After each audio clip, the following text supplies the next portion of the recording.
Hello दोस्तों, welcome back to our channel law vacancy. और आज के इस इम्पॉर्टेंट सेगमेंट में हम जिस नोटिफिकेशन के बारे में बात करने जा रहे हैं वो नोटिफिकेशन आपका ईडी ने यानी कि डायरेक्टरेट ऑफ इन्फोर्समेंट ने निकाला है और आपकी इम्पैनलमेंट की जॉब रहने वाली है। तो आज की वीडियो में हम इसी से रिलेटेड सारी बातों को डिटेल से जानेंगे, लेकिन उससे पहले एक छोटा सा रिमाइंडर ये दे दूं कि अगर आप हमारे चैनल पर नए हैं और साथ ही में एक लॉ फ्रेशर हैं, एक एडवोकेट हैं, जुडिशरी एस्पिरेंट हैं, लॉ स्टूडेंट हैं या all over India legal field से किसी भी तरीके से रिलेटेड हैं, तो इंडिया में लीगल फील्ड से रिलेटेड जितनी भी वैकेंसीज होती हैं, चाहे वो स्टेट बेसिस पर हो, सेंट्रल बेसिस पर हो, परमानेंट जॉब हो, कॉन्ट्रेक्चुअल जॉब हो, वो सब हमारे चैनल पर डेली बताई जाती हैं। इसीलिए आप हमारे चैनल को सब्सक्राइब कर लें एंड बेल आइकन को प्रेस कर दें ताकि डेली बेसिस पर जो भी नोटिफिकेशंस आ रहे हैं वो आपसे मिस ना हो। तो ये जो नोटिफिकेशन है ये आपका ईडी ने निकाला है। ईडी यानी कि आपका इन्फोर्समेंट डायरेक्टर, और इन्फोर्समेंट डायरेक्टर ने आपकी इम्पैनलमेंट की वैकेंसी निकाली है। और आपका जो इम्पैनलमेंट रहेगा, applications are invited for selection of advocates as panel counsel for handling PMLA and FEMA cases before learned appellate tribunal, learned adjudicating authority and special director appeals. अब इसमें इन्होंने बोला है कि आपका इसमें पीएमएलए और एफईएमए के जो केसेस हैं उनको आपको डील करना है अपेलेट ट्राइब्यूनल में, लर्न एजुकेटिव अथॉरिटी में, स्पेशल डायरेक्टर अपील्स में, और दिल्ली के प्लेसेस में, और स्पेशल डायरेक्टर के प्लेस पे जो भी अपील फाइल होगी वहां पर आपको ये जो केसेस हैं वो डील करने होंगे। यानी कि आपको ईडी के केसेस डील करने होंगे in front of special appellate tribunal, educating authority, learn special director और दिल्ली के प्लेसेस में सारी जगह। उसके बाद इसमें मतलब आपको आपका काम जो रहेगा वो सारे केसेस को डील करना होगा पीएमएलए और एफईएमए के, यानी कि prevention of money laundering act, और इसका मुझे अभी याद नहीं है, बट आपका मनी लॉन्ड्रिंग के रिलेटेड आपको केसेस इसमें सॉल्व करने होंगे। डिटेल्स ऑफ एलिजिबिलिटी क्राइटेरिया की बात करी जाए तो इसमें आपको क्वालिफिकेशन चाहिए, और क्वालिफिकेशन में आपकी जो एसेंशियल क्वालिफिकेशन चाहिए वो आपको चाहिए बैचलर की degree from a national school और recognise university or equivalent. The candidates are required to submit the experience certificate issued by Bar Association in support of claim of practice. तो इसमें इन्होंने बोला है कि आपके पास बैचलर की डिग्री होनी चाहिए। बैचलर की डिग्री आपकी लॉ की बैचलर की डिग्री होगी। अब उसमें एलएलबी की डिग्री भी हो सकती है, बीएलएलबी की डिग्री भी हो सकती है, बीएससी एलएलबी भी हो सकती है, बीटेक एलएलबी भी हो सकती है, बीकॉम एलएलबी भी हो सकती है। आपकी कोई भी डिग्री हो सकती है और आप इसमें अप्लाई करेंगे। उसके बाद रिकॉग्नाइज यूनिवर्सिटी से आप इसमें अप्लाई करेंगे, आपकी डिग्री रिकॉग्नाइज यूनिवर्सिटी से होनी चाहिए। और आपके पास इसमें इन्होंने लिखा है कि अगर आपके पास एक्सपीरियंस है तो आपको वो सर्टिफिकेट भी देना है। और इसमें इन्होंने ये चीज़ नोट डाउन करी है कि candidates having LLM degree may be given additional weightage. इन्होंने बोला है कि अगर आपने एलएलएम की डिग्री कर रखी है तो आपको एडिशनल वेटेज दिया जाएगा। यानी कि अगर आपके पास एलएलएम की डिग्री है तो आपको इसमें एक्स्ट्रा प्रेफरेंस दी जाएगी। उसके बाद इसमें इन्होंने लिखा है कि अगर एक्सपीरियंस की बात करें तो इसमें आपने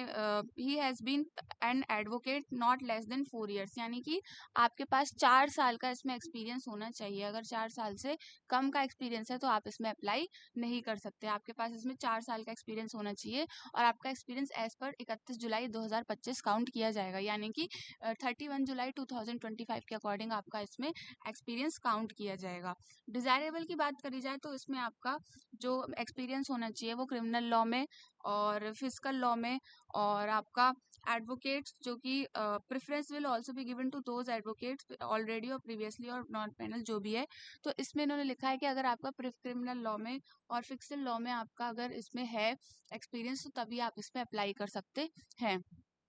मतलब अप्लाई तो पहले भी कर सकते हैं, बट इसमें डिजायरेबल इन्होंने बोला है कि क्रिमिनल लॉ में। टर्म्स एंड कंडीशंस इन्होंने इसमें नोट डाउन कर दी हैं। Engagement shall be govern by ministry of law and justice, और फी आपकी इफेक्टिव हियरिंग के लिए 9000 पर डे आपकी केस फी रहेगी, और नॉन इफेक्टिव हियरिंग के लिए आपकी 1500 पर डे केस हियरिंग रहेगी, और सेटलिंग प्लीडिंग्स 3000 पर केस, और मिसलेनियस एप्लीकेशन 3000 पर केस। कॉन्फ्रेंस आपकी 900 पर कॉन्फ्रेंस आपकी रहेगी, जो आपकी फीस रहेगी आपको मतलब ऐसे पर डे और आपको ऐसे प्रोवाइड किया जाएगा, आपको एक साथ रेन्यूमरेशन नहीं दिए जाएंगे। नेचर ऑफ ड्यूटीज़ की बात करें तो आपको इसमें अपीयर होना पड़ेगा लर्नेड अपीलेट ट्राइब्यूनल के सामने, एजुकेटिंग अथॉरिटी के सामने, लीगल ओपिनियन प्रोवाइड करनी है regarding feasibility of filing and appeal in respect of cases, आपको अपडेट करना है directorate about the progress of cases interested including detail notes, और आपको सारी असिस्टेंस जो है वो रेंडर करनी है लॉ ऑफिसर्स को, सीनियर एडवोकेट्स को, और आपको पीनल काउंसिल जो है वो जो कि duties panel counsel other duties perform करेगी, drafting legal documents including replies, rejoinders और रिटर्न सिनॉप्सिस वगैरह आपको बना के देने हैं, और आपको आईओ एंड हेड को हेड ऑफ मतलब आपको कंसर्न करना है unit before next date of hearing, counsel करनी है आपकी जो रहेगी इम्पैनल काउंसिल सो एंगेजमेंट मतलब ये आपकी सारी टर्म्स एंड सॉरी ड्यूटीज़ आपकी रहने वाली हैं। टर्म्स एंड कंडीशन की बात करें तो इसमें इन्होंने बोला है कि आपको 36 मंथ के लिए पहली बार एंगेज करा जाएगा, यानी कि आपका 3 साल के लिए एम्पैनलमेंट ही रहने वाला है। उसके बाद इसमें advocates empanel counsel on having accepted the offer of engagement shall enter, और इस तरीके से इन्होंने सारी चीज़ें, और ब्रीच अगर आपकी तरफ से होता है तो आपको considered sufficient ground for termination, और इसमें डिबार